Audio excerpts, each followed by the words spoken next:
천하보다 귀한 생명. 요즘에 그 생명경시 풍조가 만연한 시대를 우리가 살아가고 있습니다.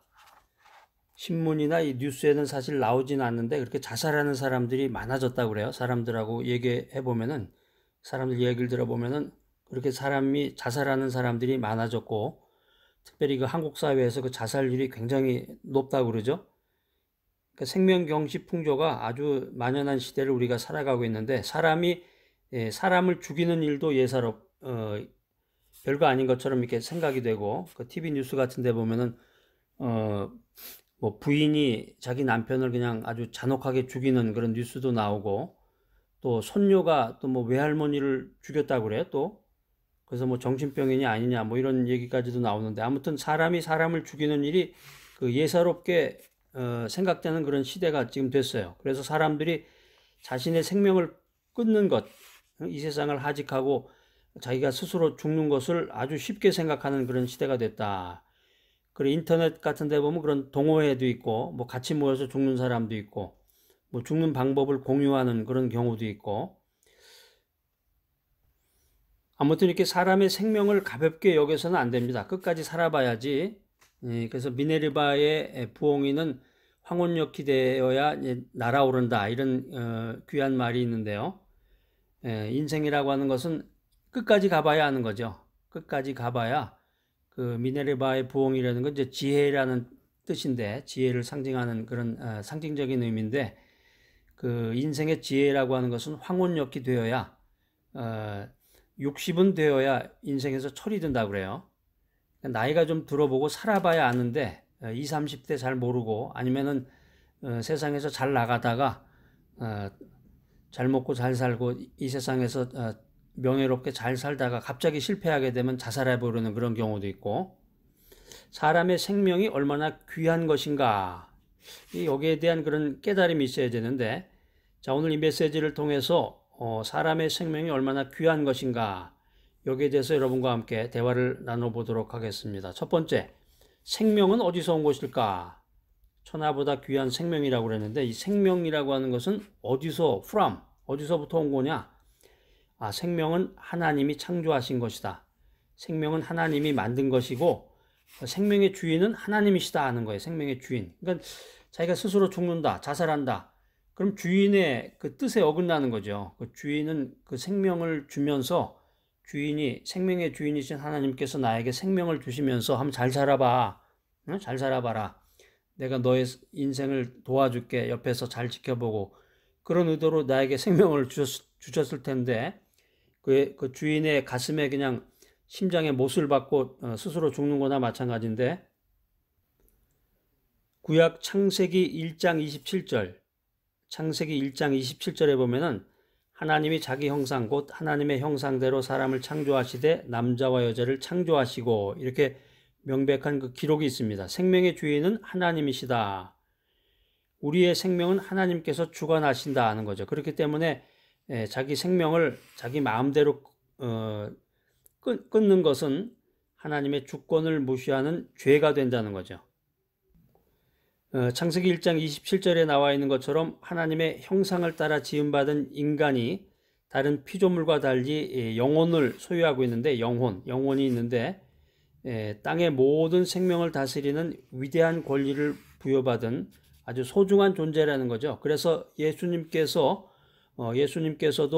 우리의 생명을 소중히 여기시고, 마태복음 16장 26절에서 이런 말씀하셨어요. 신약성경 마태복음 16장 26절에 보면은, 사람이 만일 온 천하를 얻고도 제 목숨을 잃어버리면 무엇이 유익하겠느냐? 사람이 무엇을 주고 제 목숨과 바꾸겠느냐? 이런 말씀을 우리들에게 남겨놓으셨습니다. 생명은 하나님께서 만든 것이고, 생명은 하나님의 것이다. 생명의 주인은 하나님이시다. 자, 두 번째로, 절망의 막다른 골목은 복음의 출발점이 된다. 아담과 하와가 있는데요. 아담과 하와의 타락으로 말미암아 세상에 죄와 저주가 들어왔다. 그래서 인간은 죄와 저주로 인해서 고난 속에서 고통을 당하며 살게 됐다는 거죠. 그래서 이 삶의 막다른 골목에 다다른 사람들은 자포자기하게 되고 자살을 선택하게 된다. 그런데 예수님께서는 우리를 절망에서 구원해 주기 위해서 이 세상에 오셨다는 거예요. 예수님께서는 나를 죽기까지 사랑하시고 나의 죄와 저주를 짊어지시고 십자가에 못 박혀 죽으셨습니다. 그렇기 때문에 나는 절망의 막다른 골목이 복음의 출발점임을 새롭게 깨달아야 된다는 거예요. 자, 이 말씀이 깨달아지시는 분은 아마 간절히 기도하는 가운데서 이 메시지를 들으시는 분으로 생각합니다. 그래서 말씀을 듣고 메시지를 들을 때는 이 기도하셔야 돼. 간절한 마음으로 기도를 하셔서 성령님 나를 도와주십시오. 성령님의 능력과 은혜로 말씀을 깨닫게 하시고 하나님의 지혜를 내가 받아들일 수 있도록 인도하소서. 이런 소망이 있어야 된다고. 자, 하려면 해봐라. 떠들려면 떠들어봐라. 네가 하는 말 내가 듣긴 하나 봐라. 다 들은 얘기다. 이런 사람은 참 정말 제가 어떤 분 만났더니 그런 얘기를 하더라고요. 그 말씀하시는 거 제가 다 들어본 얘기인데요. 그러면서 이제 말씀을 하시는데 야, 참 이분은 참 복음하고 거리가 너무 멀구나. 들은 대로 그것을 실천에 옮기고 행동에 옮겨야 되는데 듣기는 많이 들었는데 그 들은 거하고 전혀 관계없는 인생을 산다고 하니까 이것만큼 불행한 일이 없구나 그런 생각을 해본 적이 있습니다.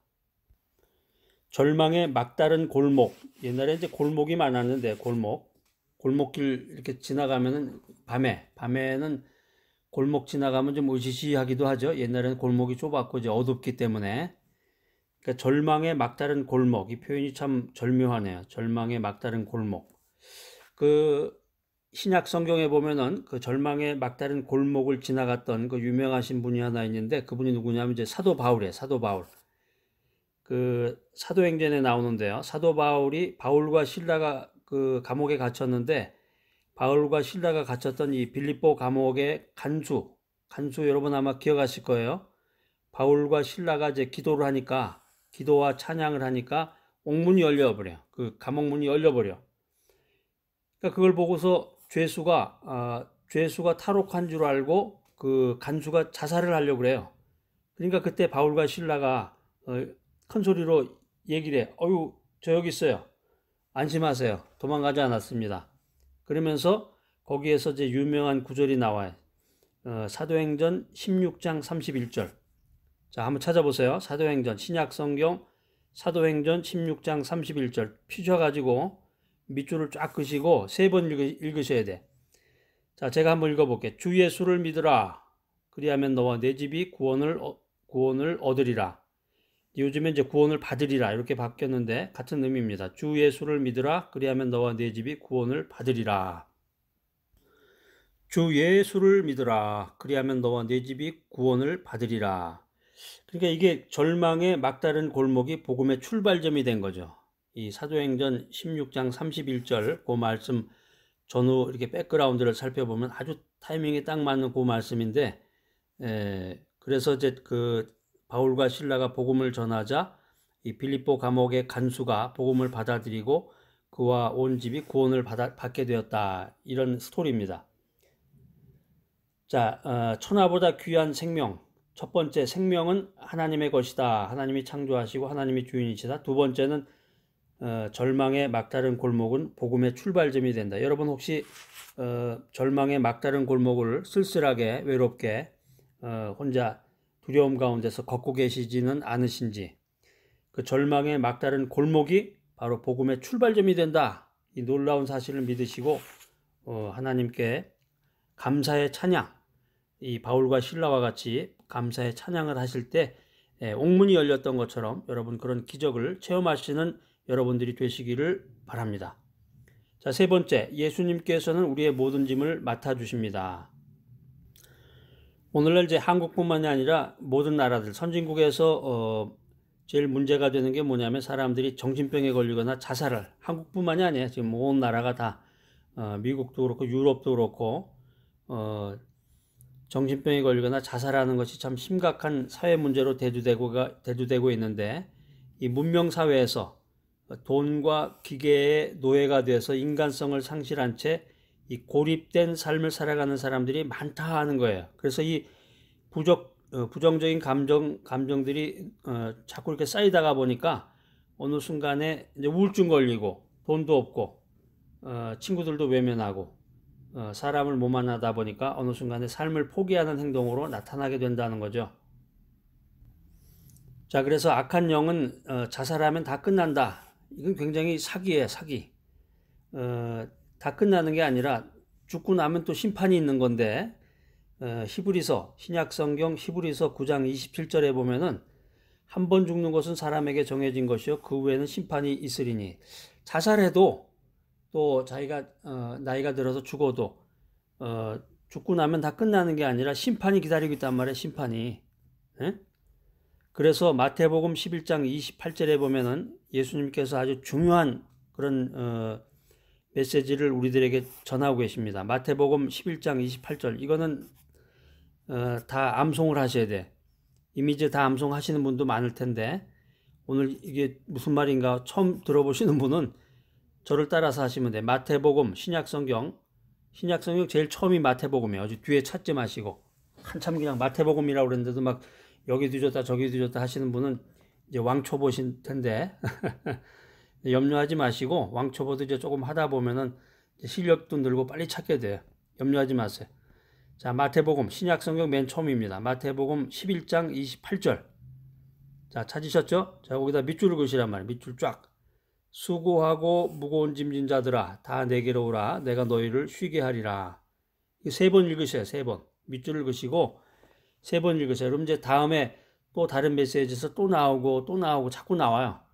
그럼 그런 식으로 해서 자꾸 하다 보면 이제 저절로 암송이 되고 그 의미가 씹으면 씹을수록 자꾸 그 진액이 나오듯이 주님이 성령의 하나님의 영이 나에게 자꾸 깨달음을 주신단 말이에요. 나를 자꾸 회개하게 만드신다고. 수고하고 무거운 짐진 자들아 다 내게로 오라 내가 너희를 쉬게 하리라. 벌써 두 번 들으셨네. 그러니까 주님께서 우리를 지금도 콜링하신다. 이리 와라. 얼마나 무거운 짐 지고 있니? 너 죽으려고 그러지 말고 응? 이리 와. 내가 너희를 쉬게 해줄게. 먹을 것도 주고 응? 마실 것도 주고 편히 쉬어라. 이 초청에 응해서 예수님을 믿고 예수님을 의지하면 나의 모든 무거운 짐이 벗어지고 해방된 복된 삶을 살아갈 수가 있다. 이게 믿음이죠. 이게 믿음이죠. 천하보다 귀한 생명의 주인은 하나님이시다. 절망의 막다른 골목은 복음의 출발점이 된다. 예수님께서 나의 모든 짐을 맡아주신다. 하나님의 형상을 따라 지음받은 나는 주님께서 천하보다 귀하게 여기시고 사랑하는 존재이다. 사람들이 나를 멀리하고 무시하고 친구들도 만나주지도 않고 전화해도 안 받고 카톡해도 답도 없다.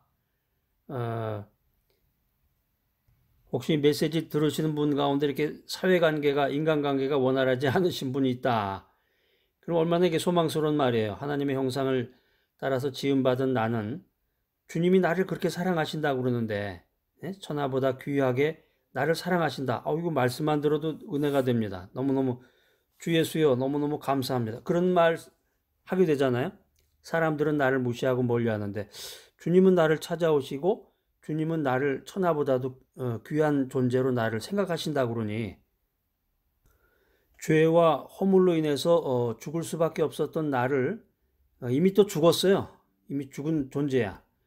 그런 나를 예수님께서 예수님의 목숨, 예수님의 생명을 바쳐서 나를 구원해 주셨다. 이게 복음의 핵심인데 이런 내용을 듣기만 해도 깨달음이 오는 사람은 간절함이 오잖아요. 정말 이런 사랑이 있을까. 자, 이 귀한 메시지, 이 구원의 은혜를 받는 여러분 모두가 되시기를 바랍니다. 자, 그래서 천하보다 귀한 생명, 이 메시지 끝까지 이제 들으신 여러분들 참 정말 소중하고 대단한 분이시네요.